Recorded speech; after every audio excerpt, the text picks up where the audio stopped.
आज की इस वीडियो में हम लोग आसानी से समझेंगे ट्रेडिंग अकाउंट क्या होता है, प्रॉफिट एंड लॉस अकाउंट क्या होता है और बैलेंस शीट क्या होता है। सबसे पहले हम लोग बात करते हैं ट्रेडिंग अकाउंट की। तो ट्रेडिंग अकाउंट हमें ग्रॉस प्रॉफिट बताता है। ग्रॉस प्रॉफिट कैसे निकलेगा? जब हम डायरेक्ट इनकम से डायरेक्ट एक्सपेंस को माइनस करेंगे तो जो हमारा बचा हुआ अमाउंट होता है वही होता है हमारा ग्रॉस प्रॉफिट। और ट्रेडिंग अकाउंट में हम लोग सिर्फ और सिर्फ नॉमिनल अकाउंट को ऐड करते हैं। अभी हम समझते हैं डायरेक्ट एक्सपेंस क्या होता है।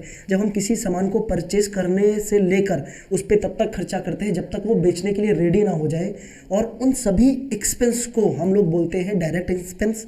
और जब हम उसी बने हुए प्रोडक्ट को जब सेल करते हैं और उससे जो इनकम आती है वही होती है हमारी डायरेक्ट इनकम। अभी हम लोग बात करते हैं प्रॉफिट एंड लॉस अकाउंट की। अभी हमारा निकल के आया था ग्रॉस प्रॉफिट ट्रेडिंग अकाउंट में, और इस ग्रॉस प्रॉफिट से जब हम इनडायरेक्ट एक्सपेंस माइनस कर देंगे हमारा निकल के आता है नेट प्रॉफिट। और प्रॉफिट एंड लॉस अकाउंट हमें नेट प्रॉफिट ही बताता है। अब इनडायरेक्ट एक्सपेंस क्या होता है?